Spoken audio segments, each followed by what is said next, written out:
Hello, welcome back to My Grandpa's Train. Well, I don't know if we're going to be starting this right in the middle of a video or if this is going to be the conclusion. I started this project a long time ago for a friend of mine who has recently gotten into American Flyer trains. And he bought this American Flyer steam whistle billboard off of eBay. And the seller, I don't remember if it was in working condition or not, said it was. But it turned out that it was broken and missing the very important piece. Turns out the bushing on the top to hold the top of the motor in place was completely gone. So my friend of mine has a 3D printer, and so what we tried to do is create a 3D printed bushing, which is this piece right here. And it actually worked. It spun, the motor spun in it, no problem. However, this is rather soft plastic, I think it's called PLA. And we decided that creating a new brass bushing would be the correct way to go.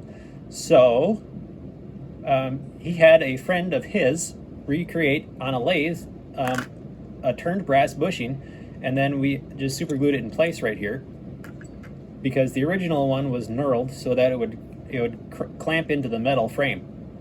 This one is smooth since we don't have a way to knurl it, and so it's just glued in place and it works fine. Underneath, I cleaned up the motor per usual, polished the commutator, and wiped off the carbon dust. The other thing that this was missing was one of its, it was missing the rubber insulators underneath to help dampen the noise from the metal. So I decided to take a slightly different approach. This is the original bolt, and it had these brass tube standoffs. Problem is that those weren't sturdy enough. It was missing too many pieces, and the whole assembly was sitting at a funny angle. So I found in my handy dandy original rubber kit assortment, probably these rubber bushings, grommets are as old as this thing is. Anyway, I put in two new rubber grommets in the holes, and then I found some larger screws. These are number 1032, and they're 3/4 inch long, so they're slightly longer than the originals, which allowed me to use these new rubber grommets. And I used a nut underneath and a nut on top with a washer.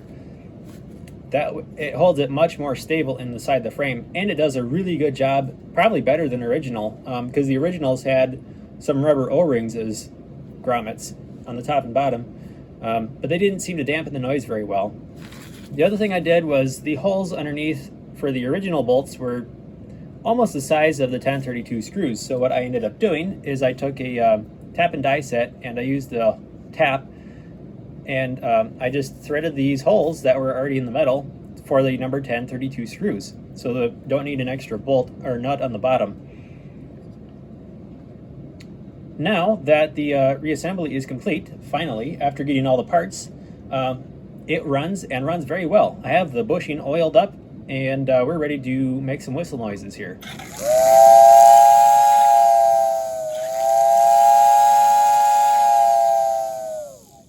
So it runs fantastic, just like it should. All right, I'm gonna get this ready to go back together and deliver back to my friend before Christmas. So that is all for this video. Thanks for watching My Grandpa's Train. If you'd like to see more repair videos coming up soon, stay tuned, and don't forget to subscribe and leave a comment as well. Thanks for watching.